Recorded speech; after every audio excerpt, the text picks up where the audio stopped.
Mwenyekiti, umezungumza kitu kizuri sana nami naungana na wewe, lakini swali langu kwako, kama hawa watu hawalipwi, huoni wenye mamlaka ndio wanalea huu ugonjwa? Hakuna kulea ugonjwa. Unajua, ngoja niwaambie kitu kimoja. Nilikuwa namsikiliza Jeff hapa, na ndio maana mwanzoni nilitaka kujiondoa kwenye ule mjadala wenu ambao mlikuwa nao kabla ya mimi kuanza kuzungumza. Kwamba hata watoto wanapokwenda mashuleni wanaweza kushawishika kwa sababu hawapati huduma sio nani. Hivyo vitu vyote ni tamaa tu za kibinadamu. Unaweza ukafanya jambo kulingana na mazingira yale unayokutana nayo kwa wakati ule, lakini wewe mwenyewe ukawa na kishawishi chako. Wapo watu ambao wanatoka kwenye familia au kwenye maeneo ambayo yana uwezo mkubwa na wakafanya mambo ya hofu. Jemedari amezungumzia swala la mechi ya mwaka 85. Marefari ambao au waamuzi waliokuwa wanachezesha miaka hiyo ya 60, 70, 90, 2000 walikuwa hawana kipato kikubwa, lakini hakukuwa na malalamiko ya aina hiyo. Hawa marefari ambao wako sasa hivi ambao kipato chao tunaweza kusema ni kikubwa ukilinganisha na wakati ule, mbona wanashawishika sana?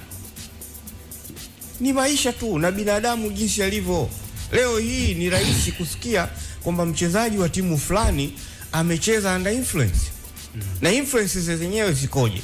Mtu anaweza akaahidiwa kupewa kitu. Na mimi nataka ni hame kutoka kwenye hilo eneo kwamba mamlaka zinazohusika na usimamizi wa kudhibiti mienendo ya watu wanaoshiriki shughuli za umma wafanye kazi yao. Wafanye kazi yao ipasavyo. Mamlaka kama ipi? Kwa maana tunazungumzia TAKUKURU na vyombo vingine vya dola.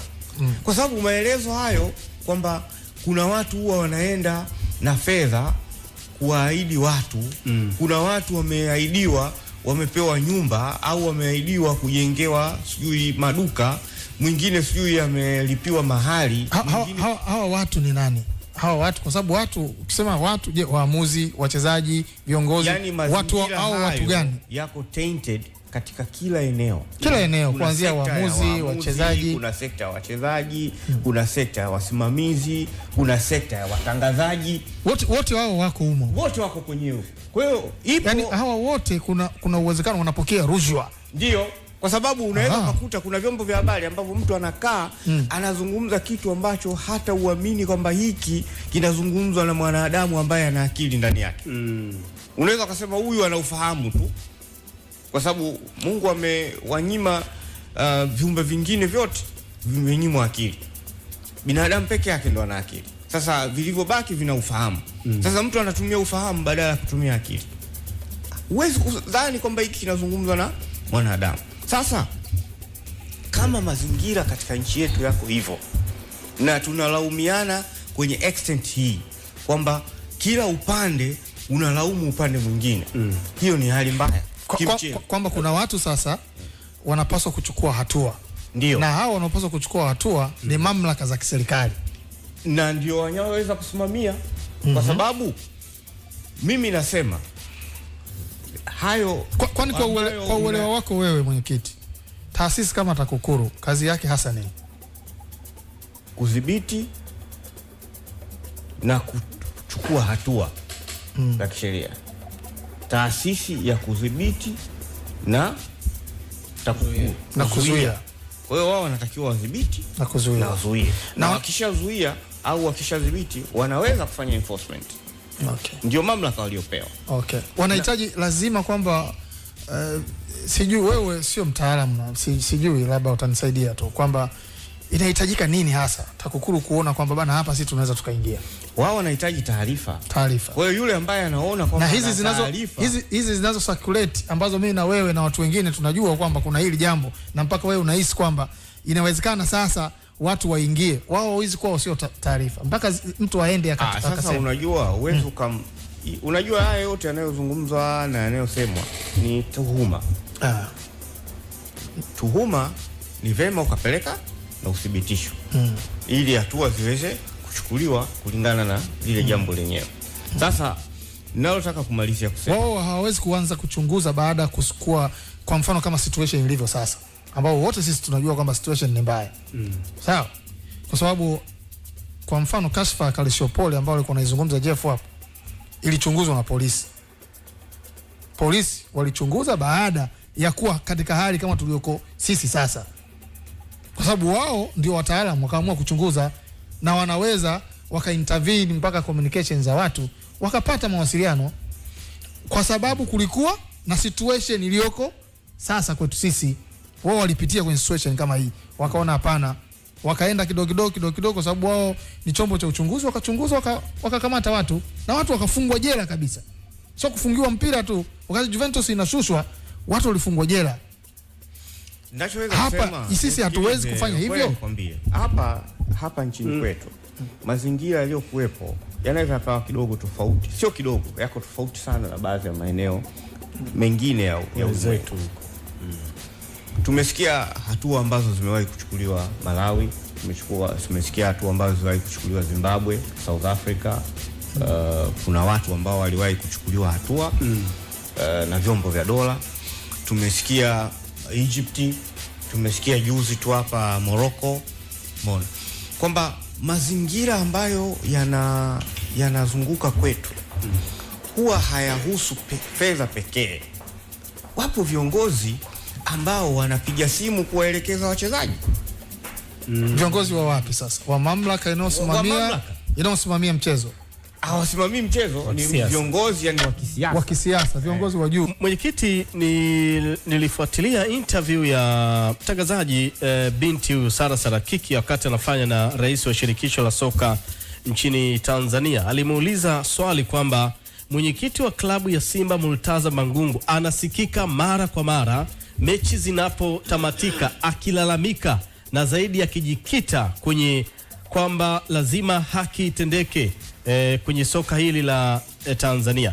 Lakini Rais Karia alijibu hivi kwamba kama unao uthibitisho upeleke. Na mimi swali langu linalenga hivi kwamba wewe kama kiongozi ambaye unalifahamu soka la Tanzania, umefanya jitihada gani katika kuhakikisha kwamba haya malalamiko ambayo unayazungumza mara kwa mara yanatoweka?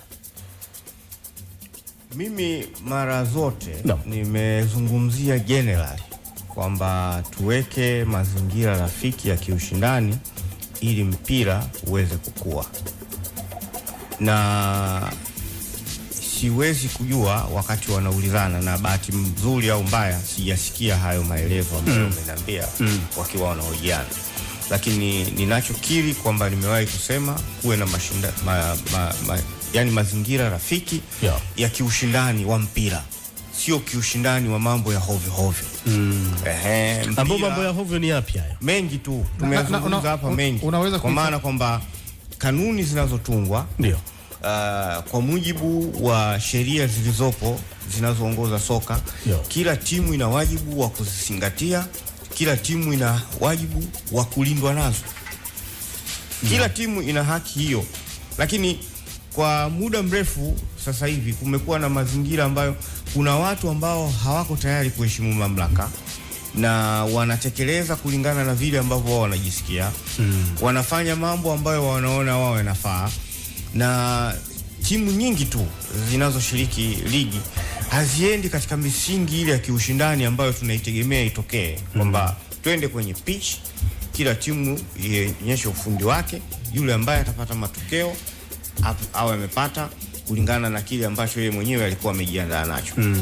Hiyo ndio jambo la msingi na kubwa. Nje ya hapo hatuna mpira, nje ya hapo hatuna kitu ambacho tunakishindania chenye tija katika nchi. Unaamini ni kanuni gani ambayo haziko sawa sawa katika kuliongoza soka letu, hususan kwenye ligi kuu, ambayo haiko sawa sawa na wewe unatamani iwepo? Maeneo mengi sasa tukianza kujadili inabidi tuwe na kanuni hizo, tuangalie kanuni moja moja, hipi ambayo haitekelezwi ipasavyo, hipi ambayo haizingatiwi, hipi ambayo kwenye engo ya fine. No. Nyinyi si viongozi. Ndio. Nyinyi viongozi si mnakuwa na vikao ambavyo vina kama wadau ya kupitisha hizi kanuni. hayo ambayo unahisi kwamba hizo kanuni ambazo unaishi ni tatizo, mmezipeleka kwenye hivyo vikao? Tumefanya marekebisho mengi tu kila mwaka, na mwaka huu tumeshafanya kikao. Tulifanya kikao Morogoro, tumefanya kikao Dodoma, na tunafikiri ndani ya muda mfupi wanaweza tukaandaa tena kikao kingine kuja kuandaa kuwepo kwa kanuni au kuziandaa kanuni kuwepo na kuzipitisha ni kitu kimoja, na kuzisimamia ni kitu kingine. Sasa unapozungumza kuzisimamia, sasa manake ni bodi ya ligi na TFF ambao ndio wanazisimamia kanuni. Kwanza mimi siungani sana na haya mnayosema, kwa maana kwamba bodi ya ligi na TFF kwenye mamlaka yao wao wameweza kusimamia vile ambavyo vinatakikana. Sasa mengine labda yanaweza yakawa ni msukumo wa nje ya wao. Sasa hapa ndipo ambapo tunatakiwa tujadili na tuone njia gani ya kuweza kufanya. Msukumo gani huo? Msukumo nje ya wao kwamba wanasiasa ama unamaanisha nini? Kwamba Gazo ndio alikuwa analizungumzia hili jambo kuhusiana na baadhi ya viongozi waliopo nje ya mpira ambao huenda wanashinikiza pia hata baadhi ya maamuzi kwa wachezaji. Ndio hivyo anavyosema Magunga kwamba ni viongozi wa kisiasa walioko serikalini ambao wanaweza wakawa na msukumo ambao unasababisha watu walioko kwenye taasisi pale inayosimamia mpira wakapata tabu kwenye kuyatekeleza majukumu yao au kutekeleza kanuni na kuzisimamia, kwa sababu tunajua vilabu vyenu, wewe cha kwako Simba na Young Africa, vimekuwa vikishindana, kila mmoja kijiona ndo kilabu chenye nguvu na cha serikali. Mtu anajinasibisha, sijui waziri mkuu Yanga, waziri sijui nani Simba, makamu wa rais sijui alikuwa kwetu, sijui huyu. Nyinyi hapa Simba na Yanga ndo hasa ambao mnajinasibisha na viongozi wa serikali, kwa sababu siye kusikia timu kama Azam unasema ina kiongozi wote serikalini. Kwa wewe lini ambao kusikia kiongozi ambaye kutoka Simba aidha yuko kwenye nafasi ya serikali au kwenye nafasi nyingine yoyote amewahi kuingilia masuala ya mpira? Mwaka gani? Mfano hata wengine nipe mfano. Hata hao wengine kwa mfano kwenye mkutano mkuu uliofanyika Diamond Jubilee ulikuwa ni marekebisho, sio ndio? Watu pale walisikika wazi na wamegawanyika kabisa kwamba wanakutuhumu wewe, na wako ambao walikuwa wanazungumza katika namna ya kwamba wao ni pro mwekezaji na wanaona kama wewe umtaki mwekezaji, na zogo likawa kubwa baada kuona namna ambavyo mkutano umefungwa. Sasa kutoka hapo going forward kumekuwa na hayo makundi ya pande zungumza. Sasa hao ambao walikuwa wanalalamika, ninyi waandishi walikuwa kosa. Okay. Kwa nini sitakiwa mwaulize unalo lilalamikia kutoka kwenye mkutano huu ni lipi?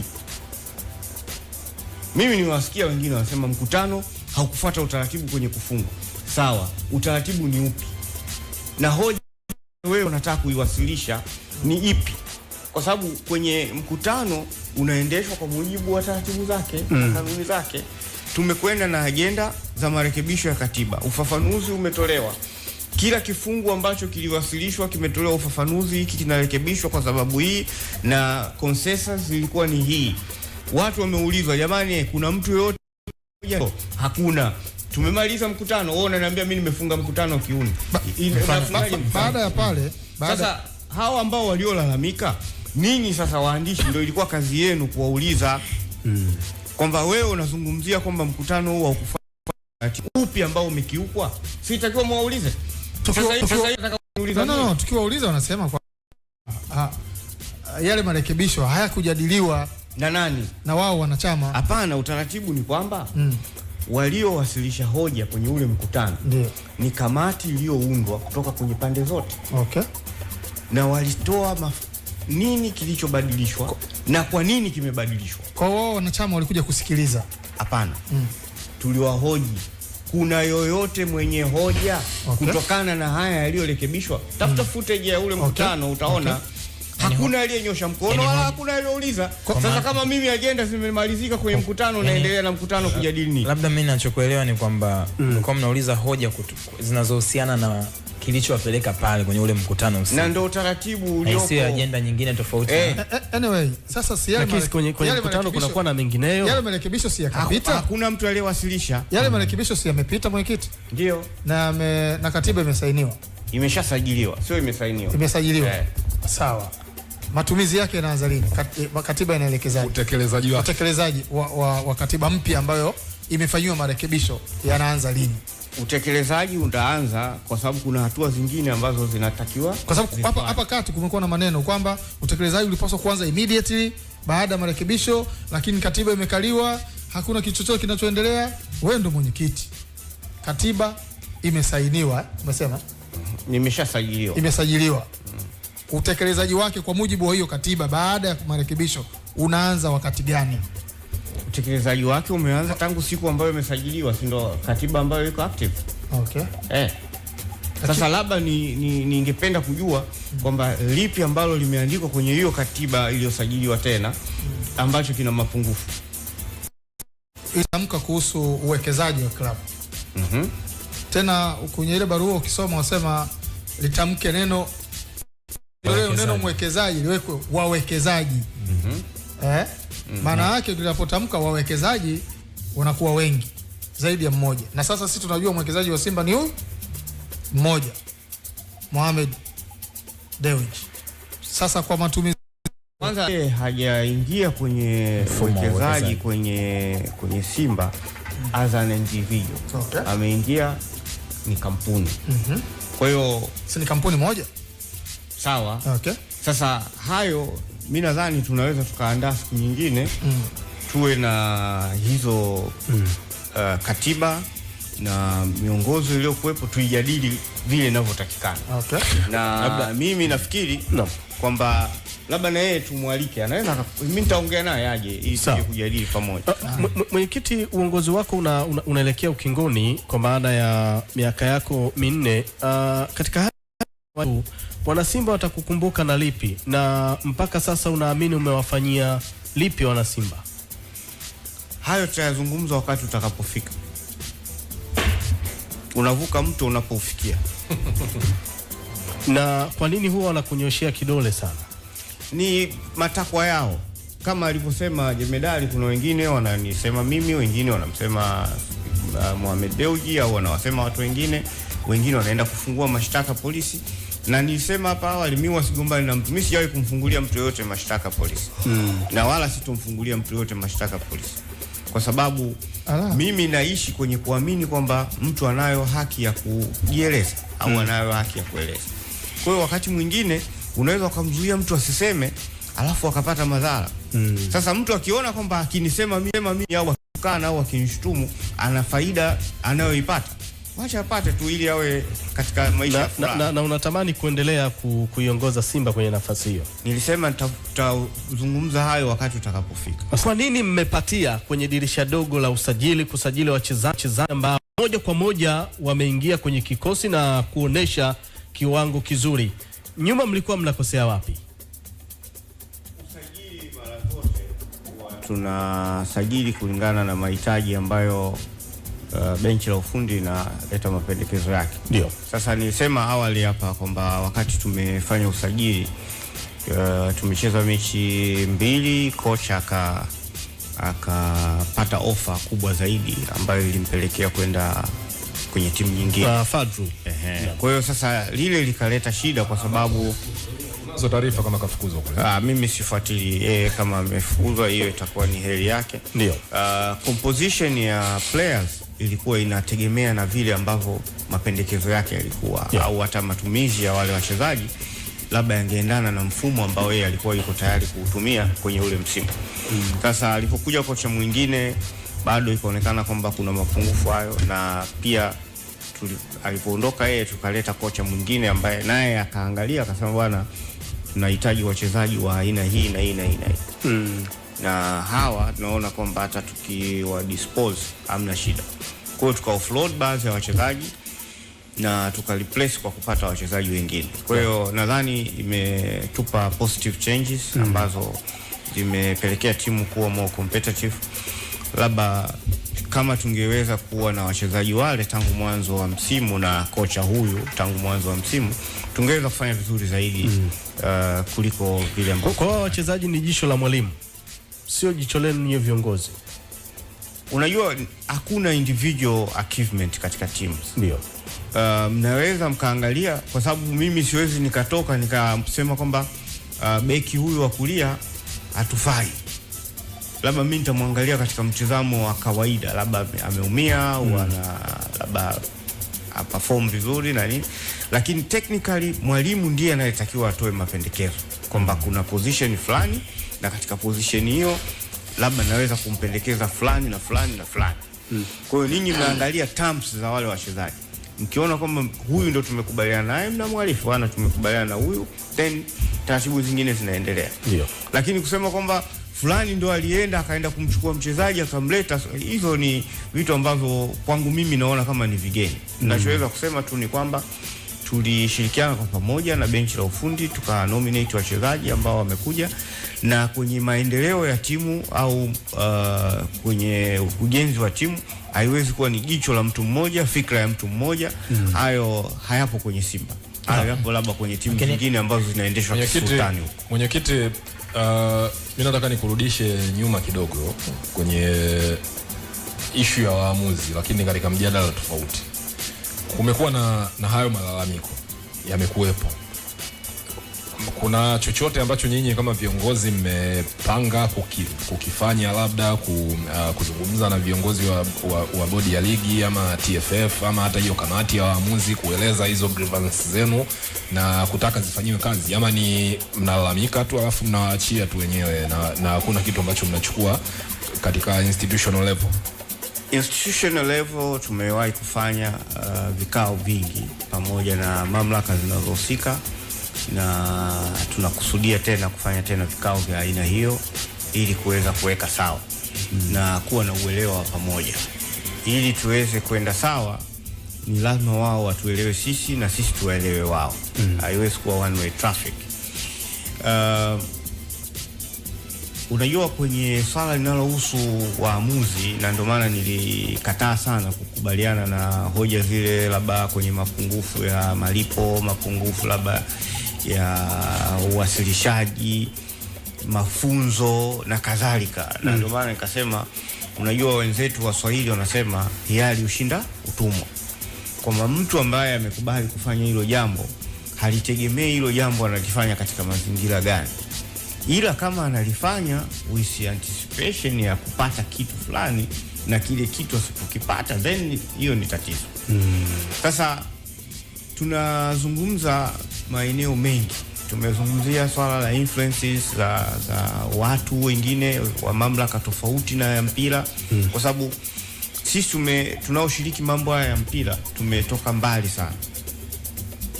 Tangu miaka hiyo ya 90, miaka ya 2000, mazingira yaliyokuwepo wakati huo yalikuwa ni tofauti sana na yaliyokuwepo sasa.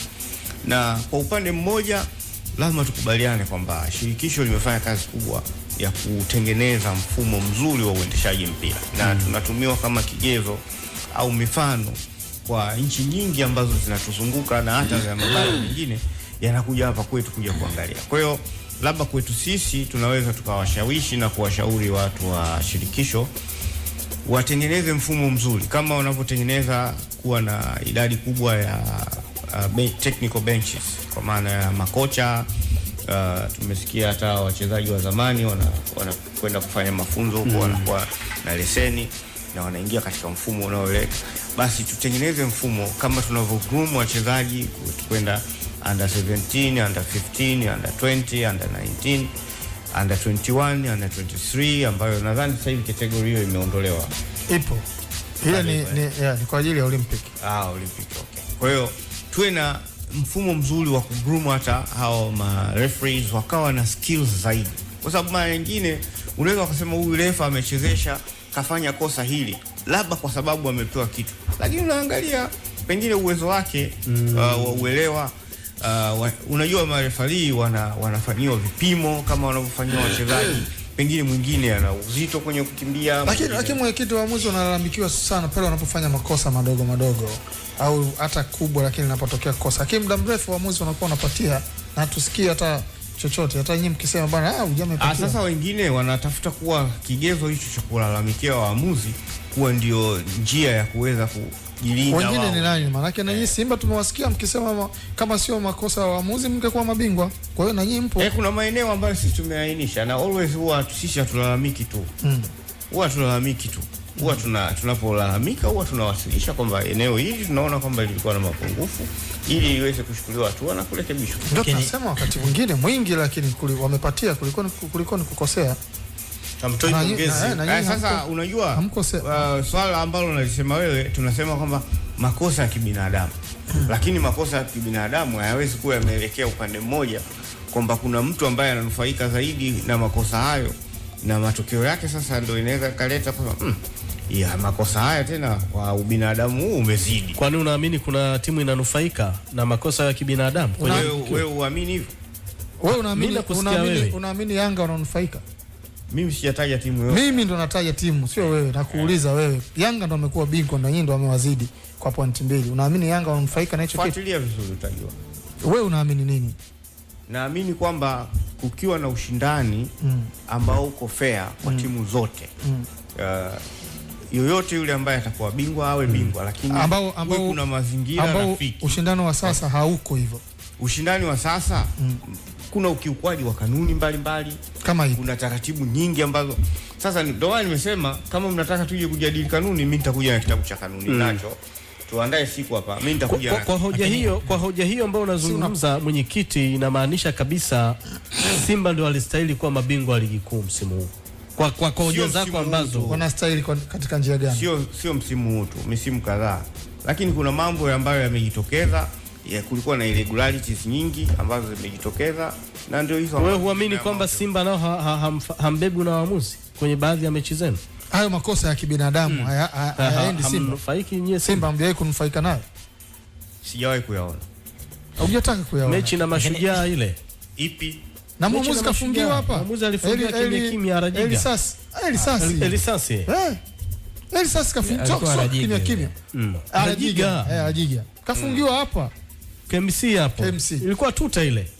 Wazi kabisa Simba inabebwa. Na hao wanaoamua kwenye mechi nyingine wamefanywa nini? Wanafungiwa pia. Wanafungiwa. Wote wananufaika. Mwenyekiti, mimi natamani au kuna mtu ananufaika zaidi?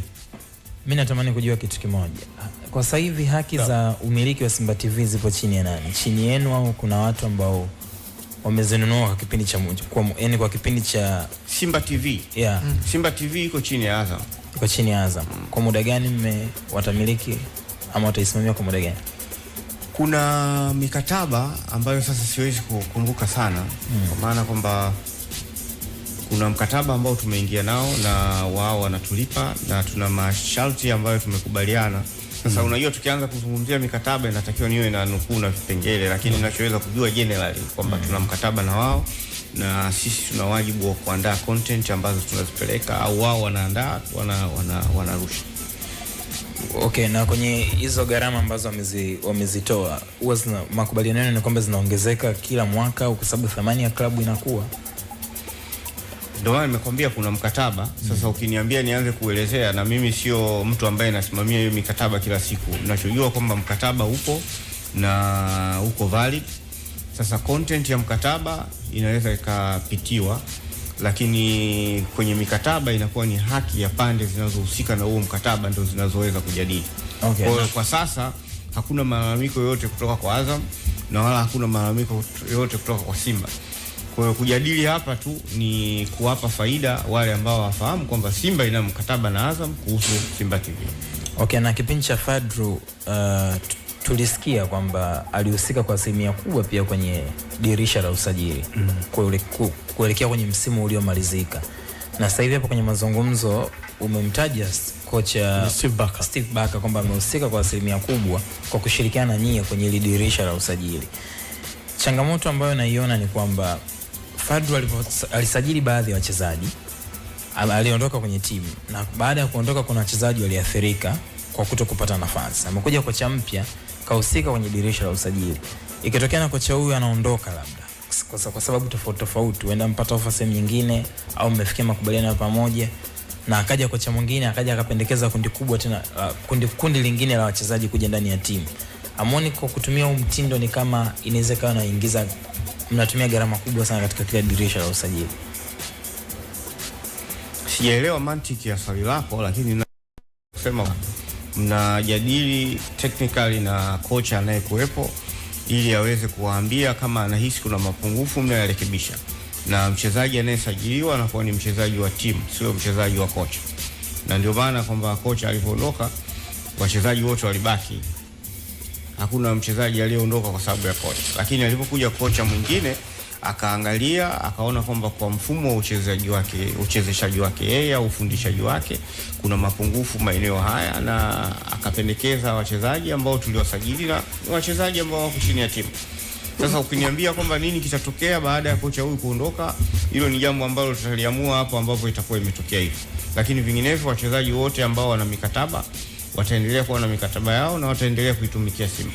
Au hoja yako ni kwenye engo ya mkurugenzi wa ufundi? Manake ni jambo ambalo ulikuwa unalizungumza mara kwa mara sana, hufurahishwi wakati mwingine na namna ambavyo timu zinasajili. Yani mwenyekiti yupo hapa, hilo swali inabidi uliulize. Mueleweshe. Ninachokimaanisha mimi binafsi sio shabiki mkubwa sana wa kuijenga timu kumzunguka mwalimu fulani aliyopo kwenye timu kwa wakati huo. Kwa sababu anaweza kaondoka, alafu akaja mwalimu mwingine, timu ikaanza kujengwa upya kutokana na mwalimu aliyokuja kwa wakati mwingine. Na kwa hiyo hoja yangu ya msingi ni kwamba kwa club kama club haioni haja ya kuwa na mtu ambaye anaweza kana anatengeneza vision ya timu, alafu wao ndio wao wanahusika kutafuta makocha ambao watakuja kufit moja kwa moja kwenye aina. Ambaye ni nani huyu anayetengeneza vision ya timu? Ndio hao matidi ambao tukanawazungumzia. Sisi tulishatangaza nafasi ya technical director. Nafikiri ilikuwa mwezi Aprili au Mei, sikumbuki vizuri zaidi, lakini tulishatangaza na tunayo maombi ya watu kadhaa. Nadhani kwa taarifa nilionayo waliomba watu 37 kutoka ndani na nje ya nchi.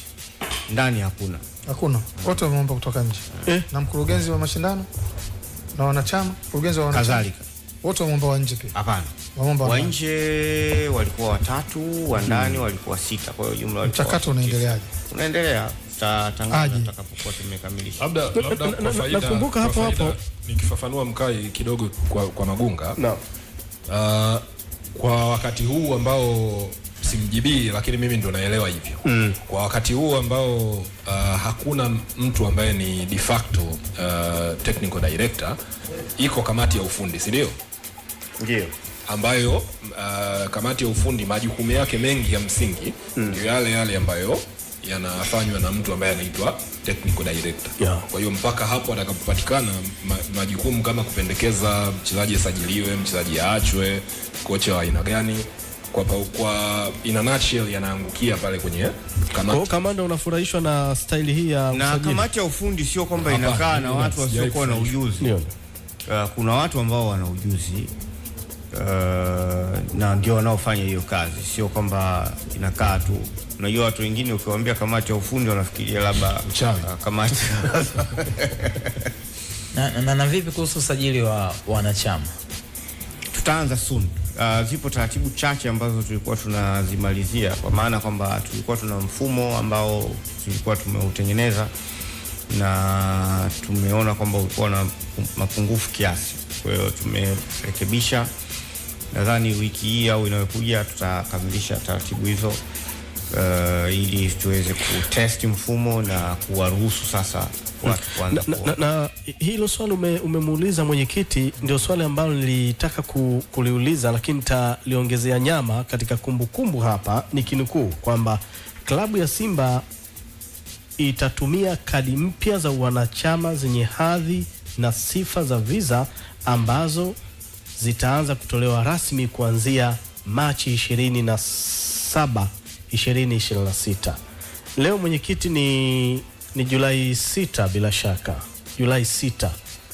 Nini kimekwamisha hapa katikati kutoka Machi mpaka Julai?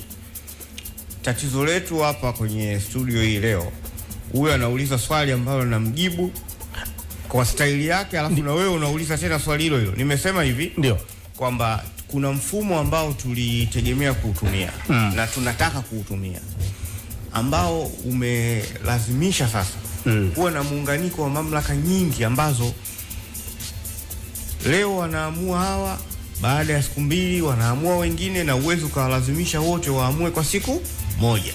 Na tulishatoa taarifa kwa wanachama kwamba tarehe 27 ambayo tulikusudia awali ndio kwamba tungetoa kadi, hatutaweza mpaka pale ambapo tutatoa taarifa rasmi ya uanzishwaji wa utumiaji wa hizo kadi. Kwa hiyo tuko kwenye hatua kwa maana kwamba ya kumaliza na hayo makampuni na taasisi ambazo ziko enrolled, kwa sababu kuna taasisi binafsi, nyingine ni mamlaka za serikali na kadhalika. Sasa kwa nini mlitangaza angali bado michakato ilikuwa haijakaa? Kwa wakati ule tulitegemea kwamba tungeweza kukamilisha kwa haraka. Kwa hiyo mipango sio matumizi. Sahihi. Haya. Mwenyekiti, mimi nina maswali matatu. Nianze na swali la kwanza. Mmekuwa na ukame wa muda mrefu sana wa kuchukua makombe. Na hapo katikati mabadiliko yalifanyika ya kiuongozi na kaingia madarakani Crescensius Magori kama mwenyekiti wa bodi.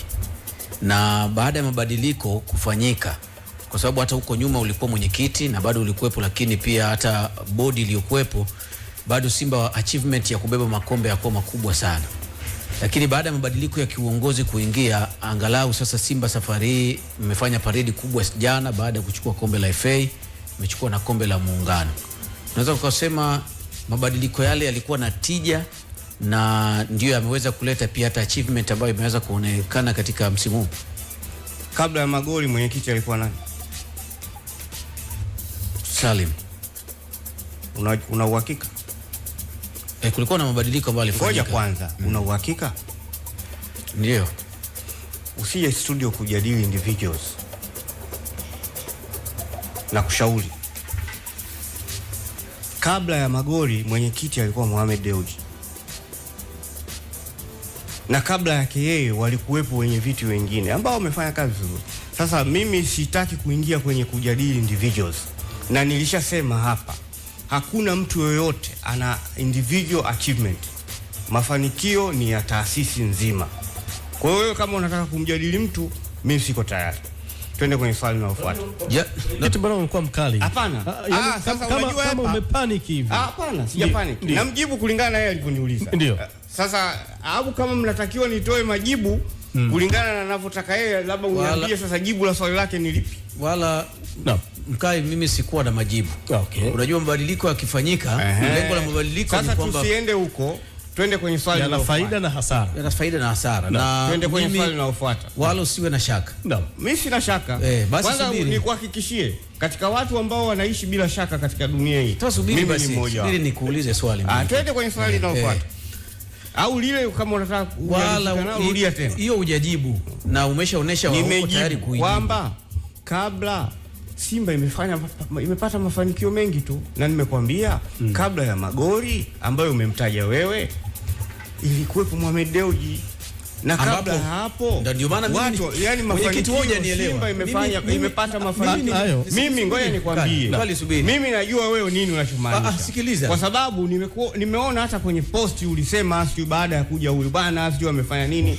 Achana na hizo vitu, twende kwenye jambo ambalo linahusika. Mwenyekiti, hata wakati yupo huyo Dewji kama akiwa mwenyekiti wa hiyo bodi, hiyo team kwenye hiyo miaka, hiyo achievement haikuonekana. Yes. Mimi basi haya nakubaliana na wewe kwamba baada ya kuja Magori timu inafanya vizuri. Swali langu la pili. Ngoja kwanza, umefurahi? Mimi sikuwa nauliza swali kwa ajili ya kufurahi. Ndio maana umekuja tukakuuliza maswali tupate majibu. Ngoja nikwambie, wewe umeonyesha upapet. Basi twende kwenye swali langu la pili. Twende. Naam. Katika parade ambayo imefanyika jana, Jairuti ameleta basi. Naam. Ambalo mara kadhaa tulikuwa tukiuliza pia kwenye kipindi ni kwamba ni lini basi litaletwa. Ndio. Je, basi ambalo limekabidhiwa jana, nyinyi kama viongozi ndio basi ambalo pengine mliingia makubaliano kwamba ndio litakuja, na mnazungumziaje kwa sababu hii ahadi sasa imetimizwa na watu walikuwa wanauliza kwamba basi litakuja lini, na hatimaye sasa limekabidhiwa jana kwenye parade? Sisi tunachojua kwamba mikataba yetu ina utekelezaji, na tutakapokuwa kuna mapungufu, yule ambaye anatakiwa kutekeleza tunamueleza kwamba hili limepungua, tekeleza. Akidefault tunazo hatua za kisheria ambazo tutachukua. Lakini hili ambalo unalisema ilikuwa ni ahadi ambayo sisi tunaamini kwamba ameitekeleza na imetekelezwa. Hakuna haja tena ya kuuliza ilikuwaje, itakuwaje. Hiyo haipo. Na ndio aina ya basi ambao mlikubaliana kwenye makubaliano yenu. Wewe uliona makubaliano? Kama alisema mlikubaliana kuleta basi kwenye na ahadi yake, sisi nimesema kwamba kwenye ahadi yake ametekeleza. Alitaja tu basi. Swali langu la mwisho la tatu. Ilikuwaje vipi nafasi ya wadhamini wengine katika paredi ya jana? Wao mliwapa mileage kwa kiwango gani pengine kuweza kupata airtime katika hadhira, kwa maana ya kuzungumza na wanasimba jana? Kuna Betway wapo wamekuwa na Simba sasa na Jairuti pia ni mmoja ya watu ambao pia wanadhamini kwa upande wa kits za club na yeye aliweza kupata nafasi ya kuzungumza na wanasimba. Vipi nafasi ya wadhamini wengine jana? Kama nani? Nimetaja hapo Betway. Sasa hiyo sijajua, yani ambavyo, kwanza taniwe razi kwamba sikuweza kupata nani nzima ya lile tukio. Labda kama kutakuwa kuna mapungufu ambayo yamejitokeza, nadhani labda ilikuwa ni overlooking, lakini naamini kila mdhamini amepata mileage yake, kwa maana ya nembo zake zimeonekana. Kama kuzungumza, hiyo ni kitu kingine, inaweza kawa wao wenyewe hawakuwa tayari. Kwanza Betway sio watu ambao wanapenda sana mambo ya showing off. Wao wanachozungumzia mara zote, na labda kwa taarifa tu, hata ile parade imedhaminiwa na CRDB. Walitoa hiyo kwa timu yote ambayo itafikia hatua hiyo. Tumeshirikiana nao vizuri kwa kweli, tuwapongeze na tuwashukuru kwa hatua nzuri ambayo. Sawa. Tumebaki na dakika 4. Naomba uliza swali Magunga ili tuhitimishe, nami pia na swali moja kwa mwenyekiti la kuhitimisha.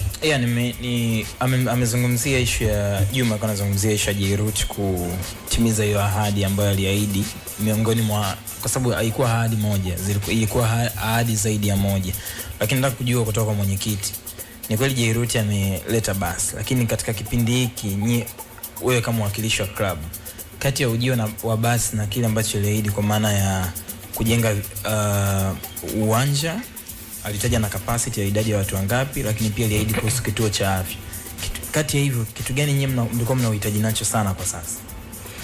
Unajua, ndio maana nilisema tangu tunaanza hapa, utekelezaji wa mikataba unaenda kulingana na ule mkataba wenyewe unavyosema.